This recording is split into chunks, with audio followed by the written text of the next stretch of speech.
تحفظ دین نے کر دیا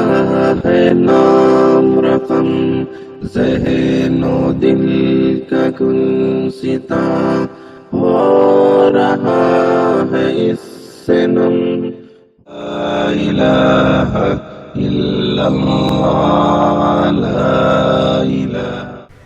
نحمده ونصلي ونسلم على رسوله الكريم اما بعد۔ سامعین و ناظرین، رمضان المبارک کا بابرکت اور محترم مہینہ ہمارے سامنے موجود ہے۔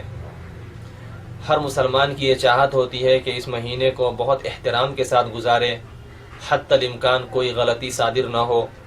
حتی الامکان اس بات کی کوشش ہوتی ہے کہ وہ گناہ نہ کرے اور جھوٹ سے بچیں۔ لیکن ایک فرقہ ایسا ہے جو اس مبارک مہینے میں بھی جھوٹ سے بچنے کا اہتمام نہیں کرتا، بلکہ اس نے اسلامی تعلیمات کو پسے پش ڈال دیا ہے اور جھوٹ ہی کو اپنا اوڑھنا بچھونا بنا لیا ہے۔ آپ آخر حیران ہوں گے کہ وہ فرقہ کون سا فرقہ ہے اور ان کا جھوٹ کیا ہے؟ تو وہ فرقہ کوئی اور نہیں بلکہ نام نہاد اہل حدیث لامذہب غیر مقلدین کا فرقہ ہے، اور ان کا جھوٹ مسئلہ تراویح کو لے کر بعض اکابرین کی تحریرات کا ایک حصہ ہے کہ ہمارے اکابرین اور اسلاف امت کی تحریرات میں سے ایک حصہ تحریر چراتے ہیں اور چرا کر کے یہ بتلانے کی کوشش کرتے ہیں کہ ان اکابرین نے بھی ان غیر مقلدین کی طرح تراویح 8 رکعت مانا ہے، جبکہ ایک انسان جب پوری عبارت کو پڑھتا ہے اور اس مصنف، اس محقق کی پوری تحقیق کو دیکھتا ہے تو پھر اس نتیجے تک پہنچ جاتا ہے کہ صاحب کتاب، مصنف اور محقق نے کیا بتلانا چاہا تھا، لیکن عبارت کے ایک اس حصے کے ذریعے غیر مقلدین نے کیا پیغام دینا چاہا ہے۔ اس سلسلے میں آج ہم آپ کے سامنے غیر مقلدین کا جھوٹ نمبر 2 لے کر کے حاضر ہوئے ہیں۔ غیر مقلدین ملا علی قاری حنفی کے حوالے سے لکھتے ہیں، علامہ ملا علی قاری حنفی لکھتے ہیں، دراصل تراویح جو رسول اللہ صلی اللہ علیہ وسلم نے پڑھی وہ وتروں سمیت 11 رکعات ہی ثابت ہے۔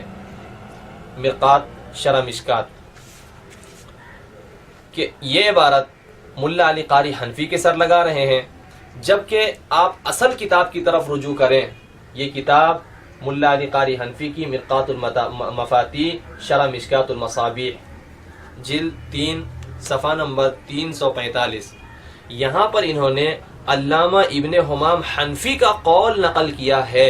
کہ علامہ ابن حمام حنفی نے اپنی کتاب فتح القدیر میں، کتاب النوافل میں، حضرت عائشہ رضی اللہ تعالی عنہا کی 8 رکعت والی حدیث کو بھی جمع کیا اور موطا امام مالک کی 20 رکعت والی روایت کو بھی جمع کیا۔ جمع کر کے ان کی تحقیق میں جو بات آئی، ان کی تحقیق کا جو حصہ ہے وہ یہ فتحصل من هذا كله ان قیام رمضان سنته 11 بالوتر، کہ خلاصہ ان تمام باتوں کا یہ نکلا کہ وتر سمیت 11 رکعات ہی ہوں، وتر سمیت 11 رکعات ہی ہوں۔ تو یہ بات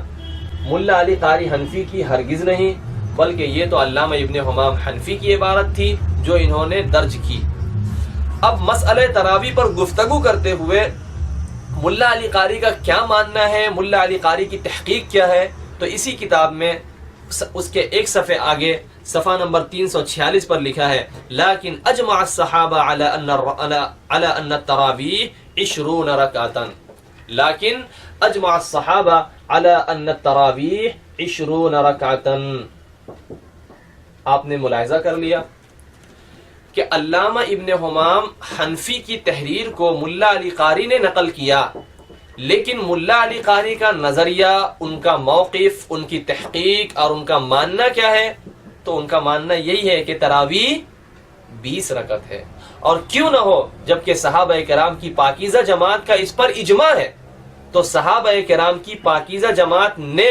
20 رکعت تراویح پر اجماع کیا ہے، ملا علی قاری حنفی محقق اور محدث بھی اس کو مانتے ہیں، لیکن افسوس صد افسوس نام نہاد اہل حدیث لامذہب غیر مقلدین کا فرقہ کس طرح جھوٹ بولتا ہے اور دین کے نام پر جھوٹ بولتا ہے، اور کسی کی عبارت کو کسی کی سر لگا کر کے اپنے بددیانت، خائن اور جھوٹے ہونے کا